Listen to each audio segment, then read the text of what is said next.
Компанијата на црногорскиот бизнисмен Миодраг Давидовиќ Дака, кој е на црната листа на САД, само поднела барање за изградба на енергетски објекти во земјава без каква и да е реализација. Ова денеска го изјави премиерот Христијан Мицкоски, откако опозицијската СДСМ пред неколку дена обвини дека Министерството за енергетика од јануари годинава ја ставило фирмата на Дака Хроносум во годишниот план за изградба на енергетски објекти за 2026 година за веднаш потоа од владеачката ВМРО ДПМН во име на владата да најават дека таа ќе ги преземе сите законски можности за фирмата на Дака да не гради инвестира во енергетски објекти, иако фирмата, како што наведуваат, ги имала исполнето сите услови и законски критериуми за тоа.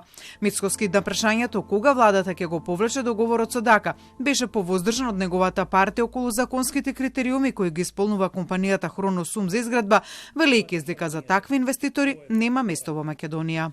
Јас прво можам само да кажам дека тоа е список на кој што имаме на компании кои што поднеле барање далеку од било што да се реализира. Тој кажа дека е добро што опозицијата ги потсетила дека тоа лице е на списокот, а кое во минатото било во многу блиски бизнис односи со владата на СДСМ и ДУИ. Истото денеска го повтори од неговата партија дека Дака бил бизнис партнер со Зоран Заев и Али Ахмети. На местото на Шики Елак во Тетово, Заев и Акветни му договорија на прорускиот бизнисмен Дака да гради 2000 стамбени единици, деловни простори и трговски центри, чија вредност надминуваше над 200 милиони евра. Фирмата Елак Градба го купува просторот на поранешниот гигант Шики Елак, која е во сопственост на прорускиот бизнисмен Дака.